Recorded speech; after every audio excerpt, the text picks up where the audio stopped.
నమస్తే, welcome to special focus. America ఎన్నికల్లో గెలిచింది ట్రంప్ అయినా గెలిపించింది మాత్రం మస్కే. ఓవర్ నైట్ లో పొలిటికల్ సూపర్ స్టార్ గా మారిపోయారు మస్క్. అయితే ఈ బంధం ఇక్కడతో ఆగేలా కనిపించడం లేదు. మరికొన్ని రోజుల్లో ట్రంప్ అధ్యక్ష బాధ్యతలు చేపట్టేందుకు సిద్ధమవుతున్నారు. అయితే అధికారం ట్రంప్దైనా పాలించబోయేది మస్కే అంటూ కొత్త చర్చ తెర మీదకు వస్తోంది. నిజంగా అదే జరుగుతుందా? మస్క్ ప్రతి దాంట్లో వేలు పెట్టేస్తున్నారా? సగటు అమెరికన్ మనసులో మెదులుతోన్న ప్రశ్నలు ఏంటి?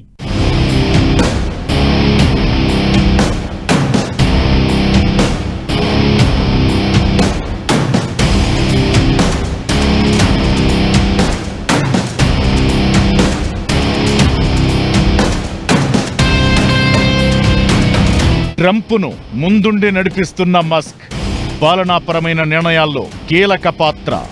అమెరికా పగ్గాలు మస్క్ చేతుల్లోకేనా? అధికారం ట్రంప్దైనా పాలన మస్క్దేనా? సగటు అమెరికన్ మదిలో మెదిలే ప్రశ్నలేంటి? ఇంకొన్ని రోజుల్లో అమెరికా 47వ అధ్యక్షుడిగా ట్రంప్ బాధ్యతలు తీసుకోబోతున్నారు. కేబినెట్ నియామకాల నుంచి పగ్గాలు అందుకున్న తరువాత పెట్టాల్సిన మొదటి సంతకం వరకు అన్నింటి విషయంలో ఓ క్లారిటీకి వచ్చేశారు ట్రంప్. మొదటి దఫా పాలనకు మించి దూకుడు చూపించడం ఖాయంగా కనిపిస్తోంది. అయితే ట్రంప్ దూకుడు వెనుక ప్రధానంగా వినిపిస్తున్న పేరు మస్క్. గెలిచింది ట్రంప్ అయినా గెలిపించింది మస్క్ అనే చర్చతో తాను కూడా గెలిచాడు. ప్రతిష్టాత్మకంగా తీసుకున్న డోస్ బాధ్యతలను మస్క్ కు అప్పగించిన ట్రంప్ ఆ సంస్థకు కీలక బాధ్యతలు అప్పగించారు. దీంతో ట్రంప్ పాలనలో మస్క్ మార్క్ కనిపించడం ఖాయమనే చర్చ మొదలైంది. ఇక్కడే కొత్త అనుమానాలు తెర మీదకొస్తున్నాయి. అధికారం ట్రంప్దైనా పాలించేది, పాలనలో కీలకమయ్యేది మస్కేనా అనే డిస్కషన్ నడుస్తోంది. నిజానికి అధ్యక్ష ఎన్నికల్లో గెలిచింది ట్రంప్ అయినా గెలిపించింది మాత్రం మస్కే. అమెరికన్ మీడియా మొత్తం డిక్టేటర్, మూర్ఖుడు అంటూ వ్యతిరేకంగా పనిచేస్తే మస్క్ ఒక్కడే ట్రంప్ కోసం నిలుచున్నారు. ఆయన కోసం పనిచేశారు. వేల కోట్లు ఖర్చు చేయడమే కాదు, స్వయంగా ప్రచారంలో పాల్గొన్నారు. ట్రంప్ విజయం వెనుక మస్క్ కీలక పాత్ర పోషించారు. అయితే మస్క్ ను పొలిటికల్ సూపర్ స్టార్ అంటూ ఆకాశానికెత్తేసిన ట్రంప్ తన కేబినెట్ లో చోటు కల్పిస్తానని హామీ ఇచ్చారు. ఆ తరువాత డోస్ బాధ్యతలు అప్పగించారు. అయితే ఇప్పుడు ప్రెసిడెంట్ పీఠంపై ట్రంప్ కూర్చున్నాక ఎలాంటి నిర్ణయాలు తీసుకుంటారు, పాలన ఎలా ఉంటుందనే విషయాలకు మించి మరో అంశం అమెరికాలో హాట్ టాపిక్ గా మారింది. నూతన ప్రభుత్వంలో మస్క్ ఎలాంటి పాత్ర పోషిస్తారనేది కొత్త చర్చకు దారితీస్తోంది. కొత్తగా క్రియేట్ చేసిన డోస్ అంటే డిపార్ట్మెంట్ ఆఫ్ గవర్నమెంట్ ఎఫిషియన్సీకి సహసారథిగా కొనసాగాల్సిన మస్క్ ఏకంగా అధ్యక్షుడి నిర్ణయాల్లోకి ఎంటర్ అవుతున్నారనే ఆరోపణలు వినిపిస్తున్నాయి. ట్రంప్ కూడా అన్న మాట ఏంటంటే, ఇంత తెలివితేటలున్నవారు మన పక్కన ఉంటే తప్ప అని మొన్నే అన్నాడు. ఇలాంటి వాళ్ళని మనం దేశానికి వాడుకోవాలి కదా, ఎన్నో మంచి ఐడియాస్ వస్తున్నారు కదా అని స్పష్టంగా చెప్పారు. అది ఎక్కువగా చదివి ఏదో నడిపేస్తున్నారు, ఏదో కోటరీ ఉన్నది ట్రంప్ చుట్టూరా అంటే అది కరెక్ట్ కాదు. రష్యా యుక్రెయిన్ యుద్ధాన్ని 24 గంటల్లో ఆపేస్తానని ప్రచారంలో పదే పదే చెప్పిన ట్రంప్ బాధ్యతలు తీసుకోవడానికి ముందే పావులు కదపడం మొదలుపెట్టారు. యుక్రెయిన్ అధ్యక్షుడు జెలెన్స్కీతో ఫోన్లో మాట్లాడారు. అయితే ఆ కాల్ మధ్యలో మస్క్ కూడా జాయిన్ అయ్యారు. ఇలా ట్రంప్ ప్రభుత్వంలోనే కాదు, విదేశాంగ విధానాల్లోనూ మస్క్ ఎంటర్ అవుతున్నారు. దీంతో అధ్యక్ష పీఠంపై పేరుకే ట్రంప్ కూర్చున్న నిర్ణయాధికారం మస్క్దేననే వాదనలకు మరింత బలం చేకూరినట్లవుతోంది. ఈ పరిణామాలు సగటు అమెరికన్ను ఆలోచనలో పడేస్తున్నాయి. ఇకటు ఈ విషయంపై డెమోక్రాట్లు కూడా గట్టిగానే నిలదీస్తున్నారు. మేక్ అమెరికా గ్రేట్ అగైన్ నినాదంతో పీఠం దక్కించుకుని ట్రంప్కు బదులు మస్క్ ఆలోచనలే ప్రభుత్వ నిర్ణయాలుగా అమలు కాబోతున్నాయంటూ ఆరోపణలు గుప్పిస్తున్నారు. ఇదే నిజమా? ఇది నిజమవుతుందా అంటే ట్రంప్ పగ్గాలు అందుకున్నాకే అసలు విషయం క్లారిటీ వచ్చేది. ట్రంప్ను ఎలాగైనా గెలిపించాలని అమెరికా రాజకీయాల్లోకి ఎంటర్ అయిన మస్క్ వేల కోట్ల రూపాయల సొంత డబ్బును ప్రచారం కోసం ఖర్చు చేశారు. డోస్కు సారథ్యం వహిస్తూ అమెరికా ప్రభుత్వ అనవసర ఖర్చులకు కత్తెర వేసే పనిని భుజాలకెత్తుకున్నారు. అక్కడితో ఆగకుండా అమెరికా తాత్కాలిక బడ్జెట్ అయిన ద్రవ్య వినిమయ బిల్లులోనూ వేలు పెట్టారు. అమెరికా తలపై షట్డౌన్ కత్తి వేలాడుతున్నా సరే ఈ బిల్లు ఆమోదం పొందకూడదని తెగేసి చెప్పారు. మస్క్ తన అభిప్రాయం చెప్పిన కొద్దిసేపటికే ట్రంప్ కూడా అలాంటి మాటలే మాట్లాడారు. పార్లమెంట్లో ఆ బిల్లును వ్యతిరేకించాలని, సొంత పార్టీ రిపబ్లికన్ నేతలకు హెచ్చరికలు జారీ చేశారు. ఇలా ప్రతి విషయంలోకి ఎంటర్ కావడం చూస్తుంటే ట్రంప్ పాలనలో మస్క్ హవా కొనసాగడం ఖాయమనే డిస్కషన్ మొదలైంది. మరికొందరైతే ఏకంగా అధ్యక్షుడు మస్క్ అంటూ ట్రంప్ ముందే నినాదాలు చేయడం మొదలుపెట్టారు. అదెప్పటికీ సాధ్యం కాదని, తన సీట్ సేఫ్ అన్నట్లు ట్రంప్ ఆన్సర్ ఇవ్వడం మరో హైలైట్. ఆయన జోక్యం చూసి అమెరికాకు అధ్యక్షుడు అవుతారా అనే ప్రచారం మొదలైందంటే మస్క్ తీరు ఎలా ఉందో అర్థం చేసుకోవచ్చు.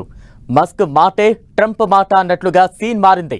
ఇకపై కూడా అలాంటి పరిస్థితే కనిపించబోతోందా? మస్క్ మాట శాసనంగా మారబోతోందా? ఆయన తీరుపై డెమోక్రాట్లు గుప్పిస్తున్న ఆరోపణలు ఏంటి? జనవరి 20 తర్వాత అసలేం జరగబోతోంది? మస్క్ మాటే ట్రంప్ మాట అనే తీరు ఇకపై మస్క్ మాటే శాసనం కాబోతుందా? మస్క్ జోక్యంపై వినిపిస్తున్న విమర్శలేంటి? మస్క్ సొంత ప్రయోజనాలు చూసుకుంటున్నారా? డెమోక్రాట్లు టార్గెట్ చేస్తున్న అంశాలేంటి? ట్రంప్ ప్రతి నిర్ణయం వెనుక మస్క్ ఆలోచన కనిపిస్తుందనే అభిప్రాయాలు వినిపిస్తున్నాయి. కేబినెట్ నియామకంలోనూ అదే కనిపించింది. మస్క్ సూచించిన వ్యక్తులకే మంత్రివర్గంలో పెద్దపీట వేశారనే ప్రచారం జరుగుతోంది.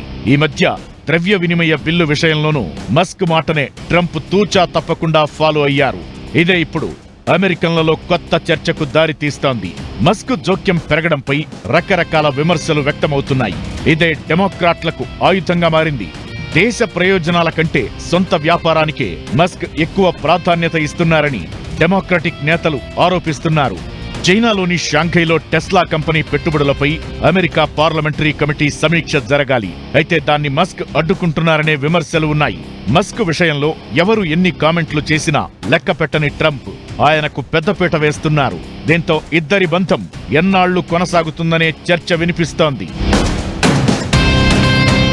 ఈ రూమర్స్ ఎందుకు వచ్చినాయి అంటే డొనాల్డ్ ట్రంప్కి కోపం తెప్పించాలి, విసుగు తెప్పించాలి, మస్క్ని ఆయన తీసేయాలనడానికి అందరూ ఏమంటున్నారంటే మస్కే డామినేట్ చేస్తున్నాడు, ఈలాన్ మస్కే నడిపిస్తున్నాడు, డొనాల్డ్ ట్రంప్ ఆయన చేతిలో ఏం చెప్తే అది వినాలి, అలా తీసుకొస్తే ట్రంప్ కోపం వచ్చి మస్క్ని పంపిస్తాడని తెలుసు. అది అందరికీ తెలుసు కాబట్టి మస్క్ ఆ లైన్ దాటలేదు.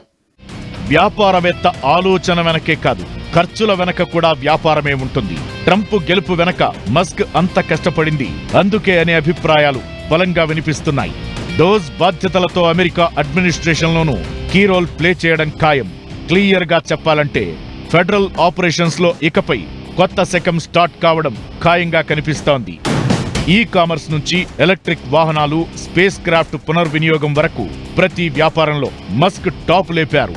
అమెరికా వ్యాపార వర్గాల్లోనే కాదు, యువతలో ఆయనకు ఎక్కడలేని క్రేజ్ ఉంది. అమెరికా ప్రభుత్వం నుంచి $1 బిలియన్ భారీ కాంట్రాక్టులు, శాటిలైట్ ఇంటర్నెట్ వ్యవస్థ, సొంత ఉపగ్రహాలు, సొంత సోషల్ మీడియా నెట్వర్క్ తో వరల్డ్ వైడ్ గా వ్యాపారాన్ని విస్తరించిన మస్క్ అమెరికా పాలనను కూడా శాసించడం ఖాయమనే ప్రచారం మొదలైంది.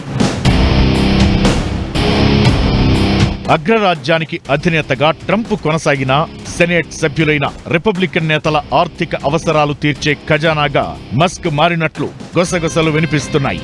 పార్లమెంట్లో రిపబ్లికన్ నేతలు ట్రంప్ కంటే మస్క్ మాటకే ఎక్కువ విలువనిచ్చే పరిస్థితులు కనిపిస్తున్నాయనే అభిప్రాయాలు వినిపిస్తున్నాయి.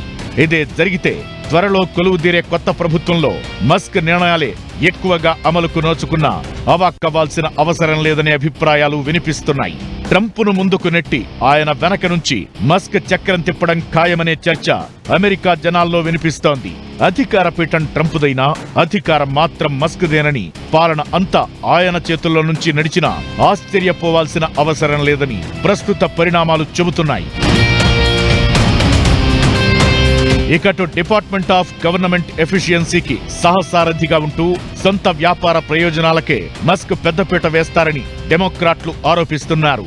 ద్రవ్య వినిమయ బిల్లు తెచ్చిన దిగువ సభ స్పీకర్ మైక్ జాన్సన్ పై మస్క్ బహిరంగంగా విమర్శలు చేశారు. అంటే ఇప్పటికే పరిపాలనలో మస్క్ జోక్యం చేసుకుంటున్నారని స్పష్టంగా తెలుస్తోందన్నది వారి వాదన.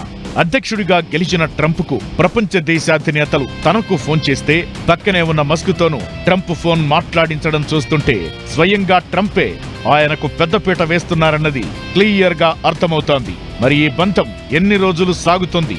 మస్క్ అసలు దూకుడు ఇకపై చూడబోతున్నామా? ట్రంప్ కేవలం పేరుకు మాత్రమే ఉంటారా? చక్రం తిప్పేదంతా మస్కేనా అంటే జనవరి 20 తరువాత ట్రంప్ పగ్గాలు తీసుకున్న తరువాతే క్లారిటీ వచ్చే అవకాశం ఉంది.